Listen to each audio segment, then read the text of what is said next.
Welcome back to Real Estate Ramblings. I'm Amy Shrader with Remax Real Estate 10. Michelle Hodges. Ashley Hunt. All right, ladies, we had to miss an episode there because I had a dentist appointment, but it's good to be back with y'all. How's it been going? Busy. It has been busy. It's been good. Busy. Spring market has sprung, as they say. Literally. So, what kind of buyer activity are you seeing? Is it local people? Is it people moving from out of state? What are y'all getting? I think I've got a mix of both right now. More people coming in from out of state, which I think that just comes with the season. You know what I'm saying? There for a while, I was doing a lot of local, but now I think the season, spring's here, and folks are starting to plan little weekends or, long weekends here and there. And so I think we're starting to see more out of state folks coming through. I have more, of course, local selling have picked up here lately for me, but a lot of out-of-state buyers I've been contacted by. So, Okay. How are y'all doing listing wise? Are you getting any listings going? Mine hadn't been quite as hot as it was about a month ago. I mean, a month ago I was like, yeah, keep it coming. So I've hit a cool spot right now. It happens. I've had a few over the past week. So, mostly just people that I, went to school with or whatever. Just, I think have kind of just seen me on Facebook or whatever. Just kind of knew me locally. But yeah, I've got a few. Oh, good. Good. So, what do y'all think we're going to see in the next 2 to 3 months, buyer-wise? Do you think it's going to be a really good spring, or do you think, I don't know where people are going to end up because the pricing is kind of out there right now? I mean, for me right now at least, it still seems like people are interested. And I'll be honest with you, I think I was a little bit worried about our lake traffic this year, not having much lake traffic. But I've had several crop up over the past few weeks interested in, either lake homes. I've got, I've got one set of folks that are moving in from Hawaii. Oh, So wow. they're wanting to look at, things around the lake or some other properties, not necessarily around, but I've got several that are now scheduled to come in to look around the lakes. A few lake properties as well, not necessarily houses, but I've got a few houses too. So I think I'm excited to see the spring come back and our lake buyers come back and see what happens with that. I was a little bit worried about it, but I think I'm getting some interest. I'm worried about Douglas Lake this year. With the cleanup efforts from Hurricane Helene still going on, and just all the debris and stuff that's still in that lake, I think we're going to see more Cherokee Lake buyers as a result of that. But it does worry me. I've got some Douglas Lake properties listed, and Right. it's just hard right now Right. over there. So is your sellers like kind of recognizing that, or are they kind of just still like expecting it to move as fast? Well, I mean, they have been very patient about it, and they do understand that, like, that does play a factor into things. And of course, they are on a cove, so, they kind of knew that it was going to be a slow start until the lake came up more or whatever. So they've been pretty cool about it, but I think as we get to full pull, they're going to be a little more anxious to See some buyers coming in. action on it. Yeah. So So I had some people that were looking, and they kind of had not narrowed down a lake. I've been looking for them for a little while, and Douglas was one of them that we first started looking on. And then after the flood, and showing a few houses over in that area, and they kind of seeing a lot of debris. Now they have switched lakes. So I kind of wondered, was that going to be an issue? But as far as this lake, it seems to be still kind of being steady. The interest rates are kind of fluctuating back and forth. yeah. So I kind of wondered if that would stop us, but so far I've not seen it really affect it much.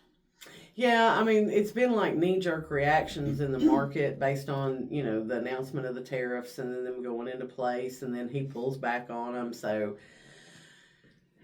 I mean, it's all just part of the process, you know what I'm saying? But we are still down from where we have been, because like last year at this time, we were hovering near the 8% mark. And now we're still kind of mid-6 to, 6.75, 6.875. So, I think that people realize finally that the 4% and below is gone, and it's Right. not going to come back anytime soon. And of course, the longer you wait, hoping for a rate to come down, the more expensive those houses become. Mhm. You know, we're still seeing year over year appreciation in pricing. Agreed. So I think at some point buyers just say, okay, if we're going to do this, we got to do it now. You know what I'm saying? So, and one of the things that I try to use with my sellers, like if we're not getting the activity that they wanted, is instead of trying to reduce the price by $10,000, okay, let's look at what is the rate buy down for $10,000 due. And so I've got one right now that's at $275, and talked to Kim Swan last week, you know, run the numbers. And if somebody took that $10,000 and applied it towards their rate buy down, it's going to save them $150 a month on their payment. And if you just took a $10,000 price reduction, I mean, that's like maybe $10-20 a month on the price difference. You know what I'm saying? So I think if people would stop and recognize that and see the huge difference, you know, that's going to make, that's over $4,000 a year in savings that they will get. So I think that's an effective tool. Very. If you can get the buyer's agents to Right. explain it to them. You know what I'm saying? So have y'all had buyers that are just like over it and they just pull out and say, you know what, we're just going to take a break? Yes, twice now. I had, which one ended up just kind of circling back in, and we ended up like 2 weeks later getting a house under contract. But I have had 2 buyers recently because, again, you know, we talked about the difference in the homes right now at 200, 250, especially if you've got local buyers coming back into the market, because they're not used to seeing that, you know, homes at 2 or 250 that need work. Yeah. If they've not looked at the market in Yes. 5 years, then it's sticker shock for Yes, them. it is. Because, you know, I've said this before, when I started selling houses, $250,000, that was a nice house. Yes. You know what I mean? Like, it might need a little bit of updating, but you were getting, you know, country club area house. So, Right. yeah, for our local people, I think if they've not been keeping up with stuff, it's quite a bit of a sticker shock Right. for them. And so they're coming into the market with, you know, at the 250 range and needing to do a few repairs here and there. We talked about that another day. If you come in at that price point, there's probably going to be a few things at that house, on that house, that need to be done. And folks, I think, just need to expect that from both sides. So, I noticed a lot of people from out of state, or I spoke with you this weekend on it, are noticing our market is a lot, you know, higher than some markets in other states, and they come here expecting, you know, a more high-end house for the same price.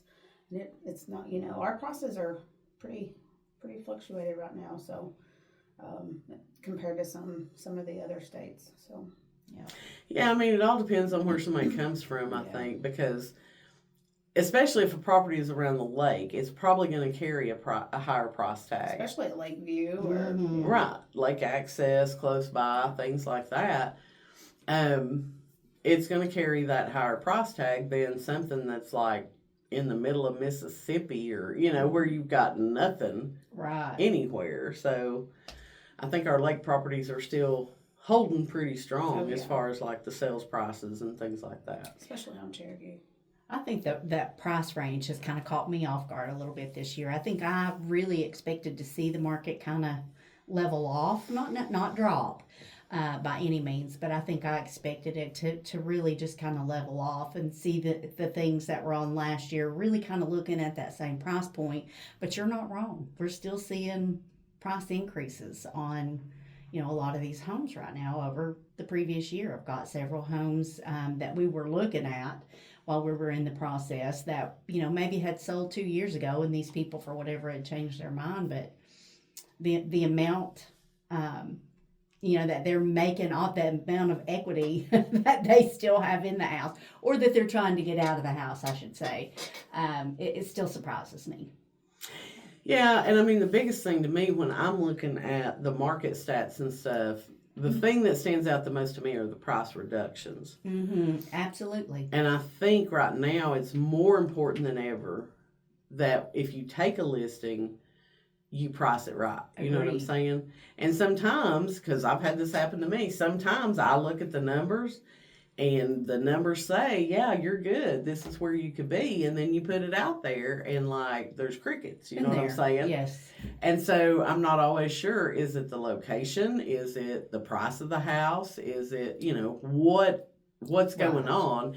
Because if you're not even getting showings, that's Right. a little bit scary for people. You know what I'm saying? Absolutely. So, but the price reductions to me speak numbers, because if you look for like the hot sheet today, it reflects what Right. happened over the weekend. There were like 20 price changes over the weekend Right. of, homes across our MLS. So I think that more than anything, if somebody is a newer agent and they're looking to hone their skills, they've got to learn how to do Agreed. those CMAs.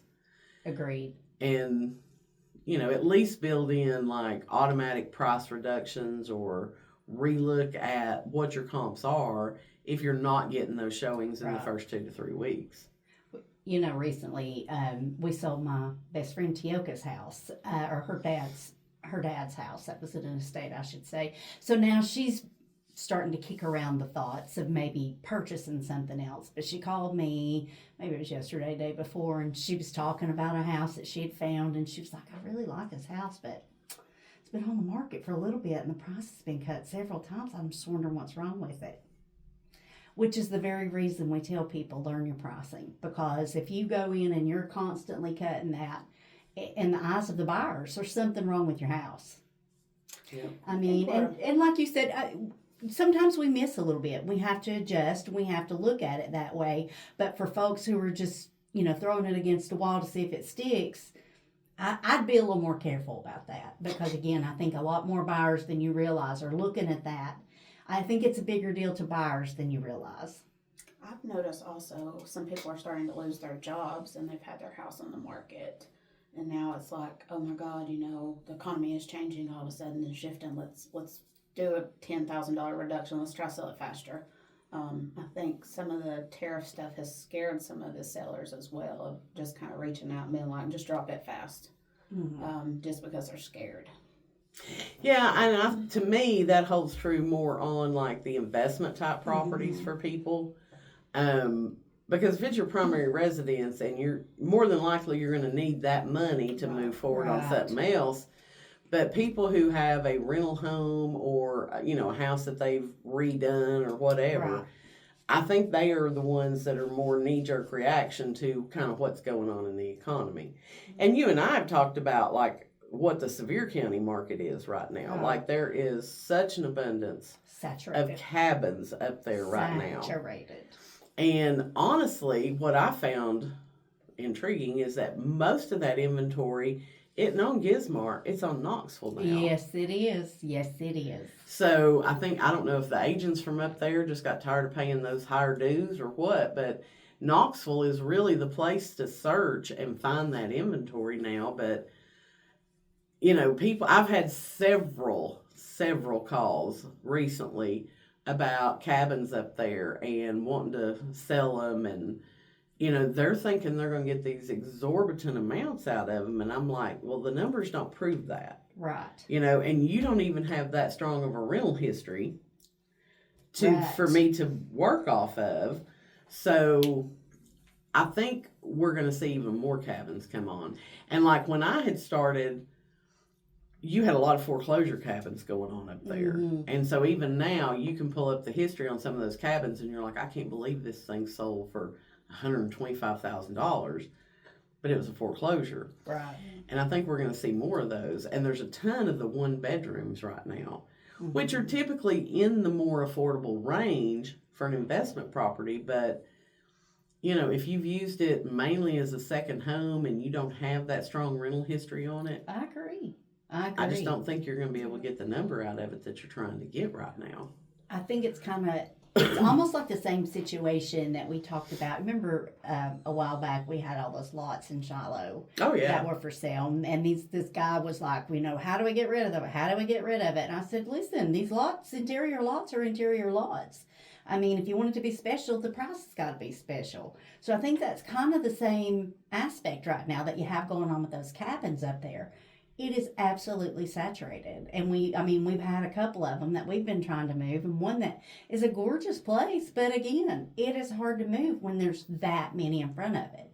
So in my opinion, if you want to move it, that price better be special because there's a bunch Right. of them out there.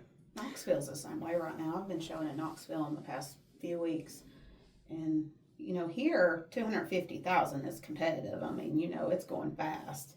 There, 250,000, they're still price cutting quick. Yeah. They're just so unsaturated. Yeah, I don't usually go in Knoxville, so I don't pay attention to their numbers. Yeah, I think. I've been working in Knoxville quite a bit here recently with I got several buyers from Knoxville area. Some repeat clients had referred me or whatever, and it's been really saturated with under 300,000. It's like, wow, the price cuts just blow my mind. They've been on the market for 5 and 6 months at 275 and below. And I'm going to guess that the location in the area of those homes Mhm. probably plays a big part in Huge that. part, yeah. Yeah. Yeah. Knoxville's one of those areas that you've got the really great parts of town and you have the parts of town that people don't want to be in. Whereas Morristown, I think overall, I mean, it's a pretty decent area. You know what I'm saying? We don't have like this one section of town that nobody wants to live Yeah. in, really. Right. So, A lot of college student housing is going up now, I've noticed. A lot of people bought investments for them college students, and now they're just like, let's sell them fast. So a lot of those investors, I've noticed they're starting to sell them. I just was on the phone with one a few minutes ago, and he's like, well, they're taking a $30,000 cut from when they bought it last year just to try to get rid of it because the college students just aren't coming in like they had thought. oh, wow. So I was shocked on that. It's because Nico left. Yeah. Let him We're go. not even going to talk about Let that, him y'all. I had to throw it He in took a there. pay cut like Knoxville is too. So. Exactly. Didn't work out the way he thought it would. But No. and Jefferson City is a college town, so like for a long time it was Carson Newman who was buying up any of those small houses that was like right there at their campus and turning it into something. Right. You know what I mean? But now, even just on the perimeter of Jefferson County or Jefferson City and that campus, you've got a lot more rental properties, I think, down through there. And, people buy them and then they rent them out. They've got a kid in college and then they'll get 3 or 4 of his buddies and they all Right. pile up there. And then they want to sell the house when the kid graduates, but they've trashed the house. Yeah. Right. Frat house. Yeah, and I mean, off campus housing, anything goes. You know what I'm saying? So you got to watch what kind of condition your kids are leaving those houses in if you want to try and sell them again after they're gone. Yeah, it's happening often. So let me ask you this: what kind of marketing strategies are you finding to be most effective to help you attract buyers and sellers?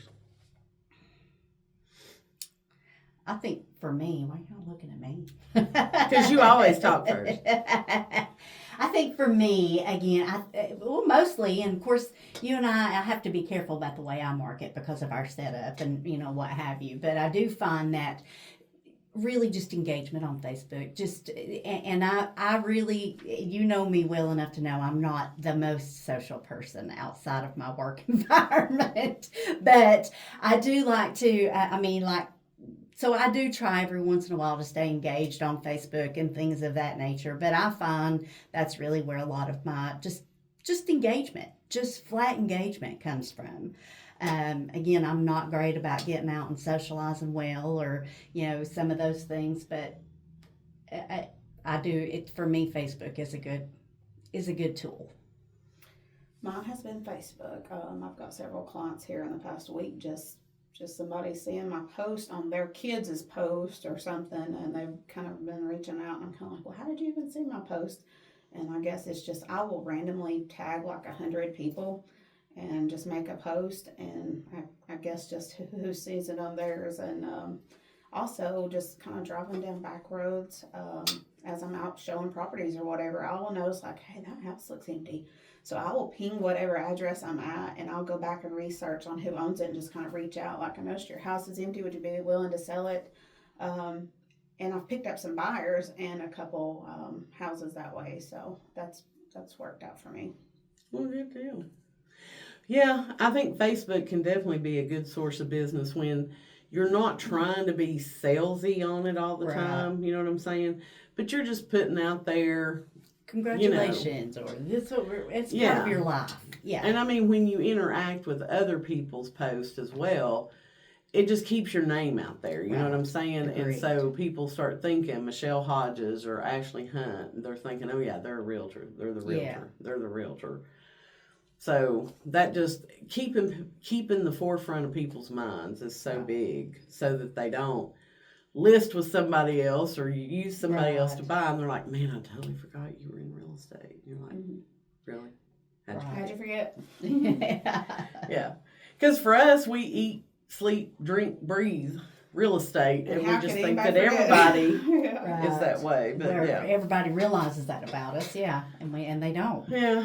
And I mean, I'm like you, raising a 5-year-old, I mean, I don't have a social life. Right. You know what I'm saying? So, using Venus, I don't use her, I would say, as a crutch to get out of socializing, but she is a different kind of child that just needs her mama there. So, understood. And anytime I post pictures of Venus or whatever, then, I get tons of engagement off of that.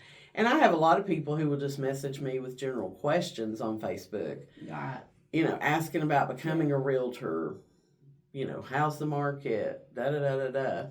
So, most of mine probably comes from my Google business page. I've had a profile on Google Business as a realtor since I started at Clinch Mountain. So, that's 13 years worth of stuff. You know what I'm saying? Wow. And I actively keep it up. So I know a lot of people have their Google business page, but they don't update it. It's like they established it, filled out their info, and now they've moved on, and that's not something they keep up. And we post on it just as regular as we do any of our social media accounts. Right. So I'm not a TikTok person. I've never been on TikTok. I've never downloaded the app. I'm not a Snapchat person. I'm not a Twitter person. I know a lot of people love Twitter, or X now, sorry. I just don't get the groove of it. But I do stay on Facebook, Instagram, and LinkedIn. I usually check in once or twice a week on it. But yeah. I know you're on TikTok. I mostly do my personal stuff on TikTok. I don't know. It depends on my emotions that day. It's okay. I know. Sometimes I wish I could have like a private Facebook page. You know what I'm saying? Like my secret Facebook Does that page. happen? Do you have anything private anymore? Because I don't. Well, you know what I mean. Like there's some stuff you want to share or post out there, or frustrations and complaints, and it's like, I can't put that on my Facebook page.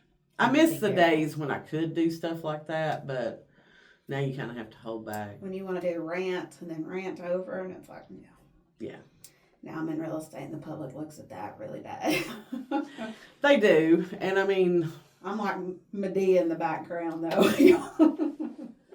And I get it, because there's times like you're trying to work out a deal and you're on the phone and then you hang up and you're just like, yeah. You know what I mean? It feels like you're just banging your head against that wall. But what do you do? Nothing. But you kind of have We that just experience. drop Yeah, to each That's other. right. We just come sit in the office and fuss. So you just recently had an experience like that was kind of just out of the ordinary here lately. So. Oh, yeah. Yeah. I don't think people realize how dangerous it is in this lifestyle now. It is. I mean, you see people all the time complain about spam calls and telemarketing calls. And I'm like, imagine having your phone number plastered on the internet all day, everywhere. every day. Yeah, absolutely. I have I'm the like, oddest calls. I've even reached out to the police on, some random calls that I've gotten that just really scared me about a child. And it still haunts me to this day. But where I do bail bonding, so you never know which two it is. But I honestly feel like my real estate is more dangerous than my bail bonding. Even though I'm meeting criminals, they're excited to see me. Because they're getting out of jail. They've just went to jail most of the time for, some drug interaction. They stole it off their grandma or something. In real estate, it's a lot of times it's a sick-minded person, and you don't necessarily know that they're just wanting to see a house or whatever. So, yeah, I mean, what happened to me a couple of weeks ago really shook me. And I mean, there was a time when I probably would have been, more off the cuff with a response. You know what I'm saying? Or thought it was funny or something. But I don't know. I guess now I'm just an old fogey, and I think of myself as a mamaw and a professional, and so it just flabbergasted me when that happened. But, I mean, I can remember there's been a few times where people who were not local had reached out to me wanting to go look at a property up in like Lone Mountain Shores, Sneedville, and I didn't know him, and it was a single dude. You know what I'm saying? And so I would take precaution when I would go out and just, I let my broker know, this is who I'm meeting, this is the phone number I have for them, this is where we're going. If you've not heard from me or if I'm not back by, you need to try and call me. You know what I'm saying? Like, you put those things in place ahead of time so that somebody knows what's going on with you. You know what I mean? And I mean, anytime I've had that, like, I don't know about that. It's been fine. Didn't have any issues. But you still got to think about things like that. Yeah. And I'm grateful right now that I don't go out and show houses a whole lot, because in the world that we live in and with the crazy people out there, I think y'all really need to be careful. You know what I'm saying? Like, if it's a couple, you don't think as much about it. But, like, there was Bonnie and Clyde out there. So you got to think about safety. And, definitely. Yeah. Are you going to carry? Are you not going to carry? Do you have your mace with you? All that good stuff. It's dangerous. It can be, yes. It can be. And that's why we got to be aware at all times, I think. And you had an experience where you went to go list a house and somebody was acting all cray-cray. We've had some crazy experiences, so for sure. I think we've all got those stories. Yeah, mine usually wait until we've got it listed to show they're crazy, and then you're stuck. You're like, dang, can we undo that? Exactly. All right, so let's hear some success stories y'all have had recently. Well, so looking at me again. I've had several pretty good things come up here recently. Somebody just by the grace of God called and said, hey, actually they were talking to me about one of your deals, or one of your houses. And, of course they were saying, oh, well, we're going to have a house sale contingency and yada, yada. And I've been working, with some of my buyers for some time, and got to asking about the house. And of course you took my folks over the next day to see the house, and we ended up with it under contract. So I think again, just kind of getting to know your folks, knowing what they're looking for, knowing what matches, then when you hear things, taking those opportunities. So I've had a couple of really good weeks on things like that cropping up. I think I've had some really good weeks here lately of just sending properties out for a year and a half to these people and just being steady with it. And it's finally getting some deals and finally getting some action in. And so that's been really good. Like they're finally starting to move a little bit. Seems like sometimes you're just like, are they ever going to buy? Right. They're sending out properties after properties. But here's the thing, like, we all think of this as like a marathon, you know what I'm saying? And the true key to being successful in real estate is to realize that it's the long haul. You know what I'm saying? It's the consistency of it. Because if you keep sending those people properties and you keep reaching out to them, they are going to stay in contact with you. They may ignore you for a year, and you think, why am I still sending them properties? But when a property pops But up, when something comes up, or when the circumstances in their life are right, they're going to reach out and be like, hey, you probably don't know who I am. You've been sending me properties off and on for like 2 years, but we're finally ready to make a move. Yeah, and they've not responded to you for the past year. Not responded to any of the emails, texts, or whatever. But you just keep beating and beating and beating. And eventually your name stays in the back of their head because they have seen those emails from you consistently. And they've not unsubscribed. Yes. And so that's how you know. If they're not unsubscribing, then they're still looking at those emails. Right. They're still seeing that they're coming in. But it's when they unsubscribe, you're like, okay, they've moved on. Yes. You know what I'm Right. saying? But as long as they're staying in the Still game going. with it. So to me, that's why it's so important for agents to have a CRM, a contact relationship manager, and keep it updated and stay inside of it and work those people. Because if you give up when they don't come, within the first 30 to 90 days, you're going to miss out on a lot of business. Yeah. But if you just stay steady with it and consistent with it, 2, 3, 4 years down the road, you're going to reap those benefits of it. Mm-hmm. So I just recently closed on one that I had been sending to for right at 2 years. And it was like no response the whole entire time. But I stayed on it. I would, randomly be like, happy birthday, happy anniversary, whatever. And finally they was just like, hey, you've consistently sent us stuff and we've been looking at it and we hadn't had time to really respond, and finally closed on that. So that was good. But they noticed, so that was progress for me. And I think the fact that you stay consistent, they recognize that quality, that you're a go-getter, that you're not a quitter. You know what I mean? And there's just so many agents, again, that they don't keep up with their leads. Mm-hmm. They don't keep up with how they've communicated with them. And so they just fall through the cracks. And then we get calls all the time, and they're like, I can't find an agent who will call me back, who will work with me, who will send me properties, da-da-da-da-da. Can you help me? I actually got 2 agent referrals over the weekend. Both of them have said, my buyer has tried 3 or 4 different agents over there, and it just seems they're not having any luck. Mm-hmm. Are you willing to work with these people and help them find something? And we're like, sure. Yeah. So consistency definitely is key, and keeping up with them.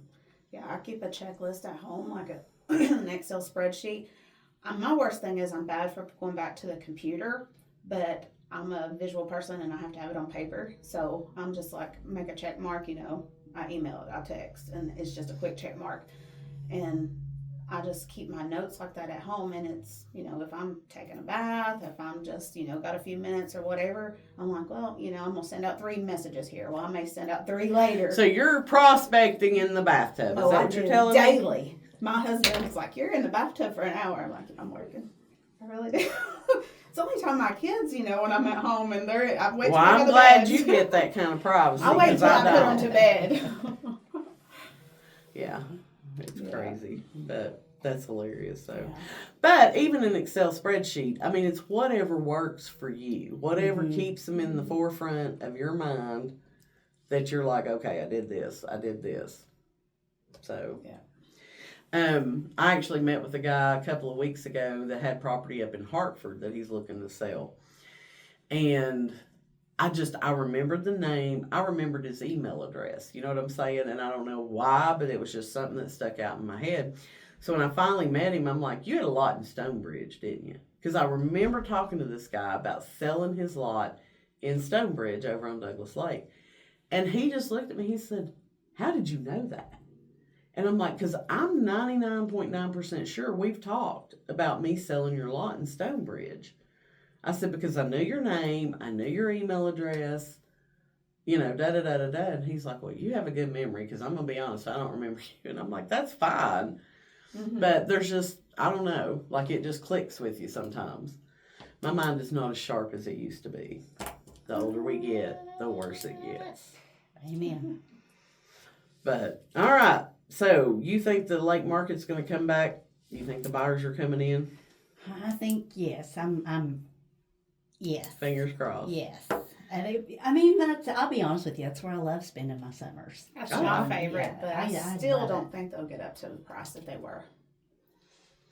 I think that's the hardest part for people to wrap their brain around. Yeah. Is that okay? I'm sorry you bought a house for $1 million, and you've put 250,000 into it. That doesn't make your house worth. Yeah. Da da da da da. So it'll be interesting to see how that market plays out, because now it's crazy to me how many lake homes come on the market above $1 million. Mm-hmm. And It they're is. like, well, my neighbor sold for da da da da da. Yeah, your neighbor sold at the right time. Right. Because Or they bought at the peak of the market and they still want the peak of the price. Oh yeah. Not counting the fact that they lived in it, maybe deappreciated it or, whatever. Or just, I've noticed like people, they'll buy it and it'll be empty and the pictures look good, and then they've lived in it for a year. It may not be that they've really, done bad. It may just be cluttered. And that hurts the sale of it, a lot of times, because the pictures, you can't tell, how big it is, or you walk in and it's like, oh gosh. Right. So, Well, and part of it is you may make improvements to the house that are specific to you, that appealed to you, but the majority of the people could care less. You know what I'm saying? and so much is coming back now that used to be outdated. I've noticed, Oh yeah, like the brass. Yes. Mm-hmm. I just Yeah. recently did that to my kitchen with the copper and stuff Yeah. like that. And In the higher end homes now, that is definitely coming back. Which, the thing to me that I've always thought was atrocious, but it used to be very popular in high end homes, was to have a mix of the gold and the silver. Mhm. And I was like, pick a struggle. You know what I'm saying? Like, I've never thought that looked good. But wallpaper is coming back. it is. Not entire rooms. Normally, it's just Half like an and half or accent one wall or, Yeah. something like that. And the Property Brothers are the reason for that, because they've been doing that for several years, having wallpaper as like an accent wall. Something to make it stand out. Till You you know. got to pull that crap off. That stuff is rough. Well, there's a lot of like renter friendly wallpaper out there now that's really a lot easier to pull down off a wall. I guess I'm thinking back when my parents did it back in the 80s. And I was Oh like, yeah, when you had that nasty glue Oh, and my you were doing, gosh. I think it's a lot different It now. probably is, yeah. Because people got tired of tearing their walls up. But I know the last time my parents ended up just painting over the last wallpaper that they put up, and it looks hideous. And I know that one day I might have to deal with. Yeah. There's probably going to be like 5 layers of wallpaper underneath, but it is what it is. So My house was built in 73, so I'm quite sure that we have the same thing. Layers of wallpaper. Oh, I'm sure. well, Paneling was thank a God big I thing. bought a renovated house, so like I don't have the wallpaper, I don't Right. have paneling, all that got taken care of. So I noticed showing houses here lately, especially with out-of-state buyers, they're all about the ceilings, popcorn ceilings or texturized ceilings. They want those flat ceilings here lately. I noticed that's been like the number one thing since we walk in. Man, it's them ceilings again. So And I think one thing about it is that rehabbers around here don't think about it. No. You know what I'm saying? Like, okay, the ceiling looks good, doesn't look like we've had any damage. Leave it. And so they're going to leave it. But I agree. I think it depends on the type of home, too. Like a higher end home, I think they're not going to Oh, no. accept popcorn ceilings and things like First that. They thing- want the regular sheetrock ceiling. I could probably say 8 out of 10 buyers that I have, and I mostly deal with buyers, is first thing they look at is the ceilings when we walk in. And I'm like, most people's like the kitchen or, the master bath or something. And it's been the ceilings, the number one thing. So if you're selling or flipping, think about those ceilings. So, Good information. All right. You ladies got anything else you want to talk about? no, anything under 250 in Hawkins County and Hamlin County, holler at us. There you go. All right. Did Or you- over. Or over. If you're looking to sell, we'll take them all. Yeah, We we'll don't take 'em care. We Take 'em angry. All right. Thank you.